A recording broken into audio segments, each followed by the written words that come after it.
Meghan Markle tried to seamlessly join the royal family, and for a time it looked like it was working. But then Harry and Meghan went public with their decision to step down as senior members. Ahead of their exit, there were a number of events that suggested all wasn't well behind palace doors.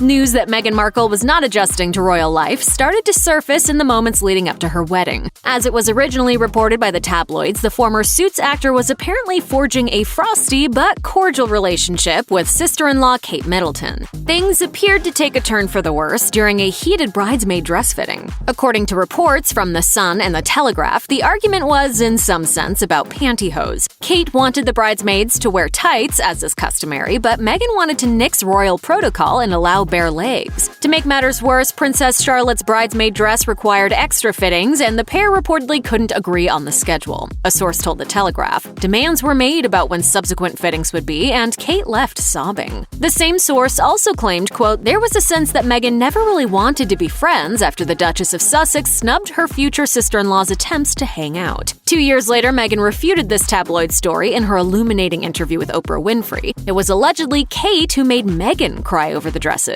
The issue was correct about flower girl dresses, and it made me cry. Meghan said Kate apologized, even bringing her flowers, and both parties moved on.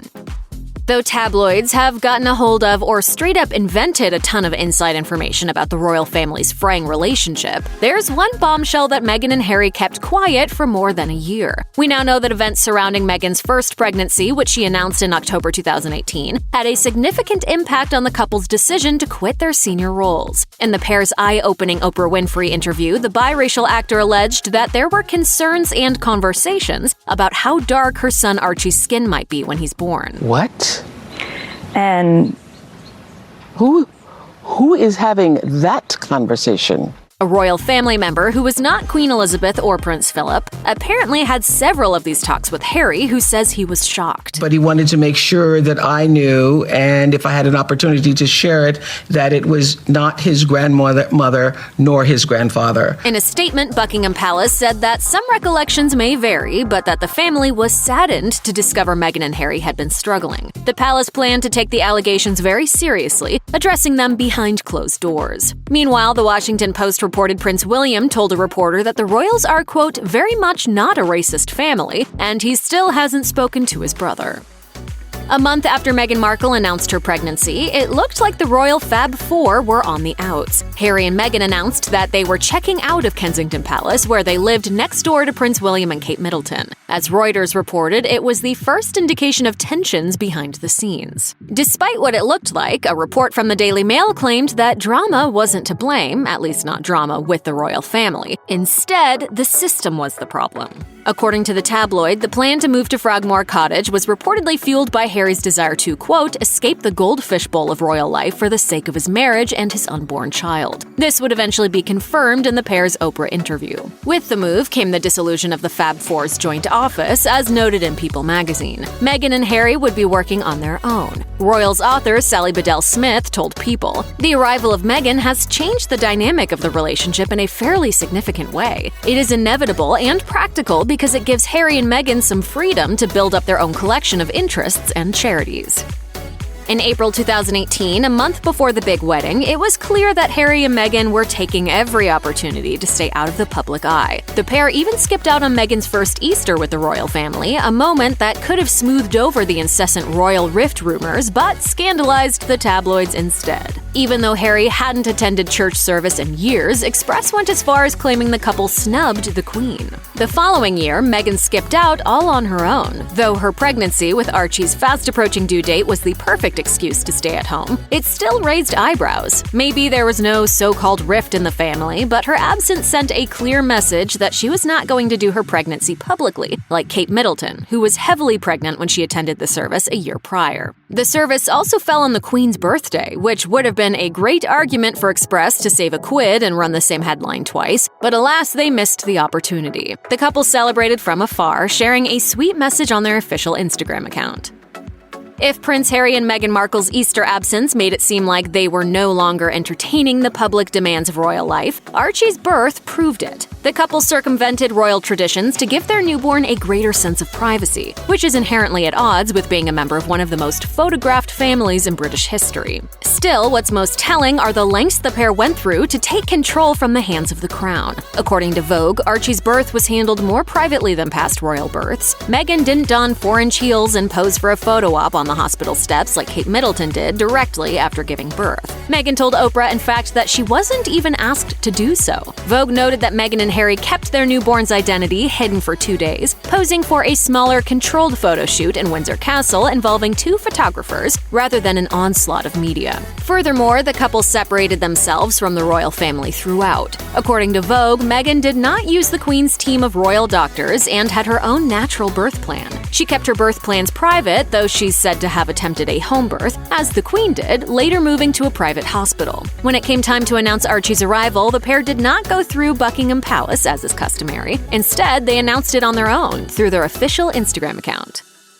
The Sussexes' first child was set apart from the royals by both his name and his title. According to Vogue, Meghan and Harry opted for Archie Harrison simply because they liked it, even though it held no royal significance. They also circumvented tradition when they chose not to give Archie a double middle name. In the couple's eye-opening Oprah Winfrey interview, Meghan also revealed that the royals didn't want Archie to have a royal title, which she claimed was, quote, different from protocol. Meghan also alluded to the fact that the decision may have had something to do with her son's mixed race. The first member of color in this family not being titled in the same way that other grandchildren would be. According to The Guardian, the royal protocol established by George V in 1917 dictates that only the children and grandchildren of a sovereign are automatically given royal titles. Archie is a great-grandchild and thus not entitled. The outlet noted that when Grandpa Prince Charles becomes king, Archie will be, well, entitled to the titles. Of course, it seems unfair because Prince William's children have titles, but it has to do with lineage. The Queen made an exception because William is the future monarch and Prince George was already entitled because of his place in the line of succession.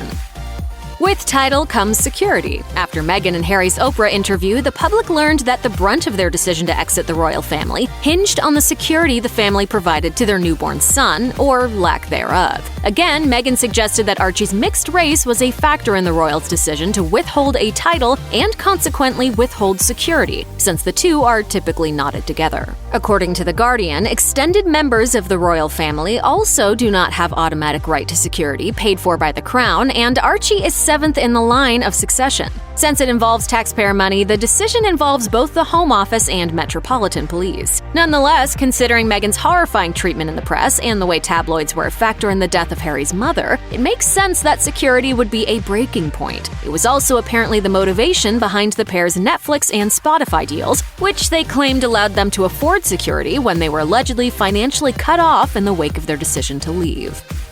Every year on Christmas, the Queen publicly addresses the nation. It's a key moment that stokes a sense of unity across Britain and the Commonwealth, while giving a nod to the family's achievements, initiatives, and struggles over the past year. Remember, these people are paid by taxpayers to do good, and anyone who's watched The Crown knows that the Queen's job is not only to lead, but also to preserve the nation's morale, which was especially difficult during 2020's address. The official message is a televised affair, and for Britons both at home and abroad, a nostalgic pang of warmth on a holiday centered around family. As such, the Queen always displays a selection of family photos on her desk. In 2019, mere days before Prince Harry and Meghan Markle would officially announce their exit, the Queen's photos spoke volumes. The Sussexes were notably absent on the Queen's desk. She did, however, showcase photos of her husband, Prince Philip, her son, Prince Charles, and his wife, Duchess Camilla, Kate Middleton, Prince William and their children, and her father, King George VI. In fact, the address didn't contain a single mention of Meghan or Harry. This was a huge contrast from the year prior, where the Sussexes were on full display. Less than a month after the Queen's Christmas address, Meghan and Harry announced they were stepping back from their royal duties. The crown was forever changed. Check out one of our newest videos right here. Plus, even more Nicki Swift videos about the royal family are coming soon. Subscribe to our YouTube channel and hit the bell so you don't miss a single one.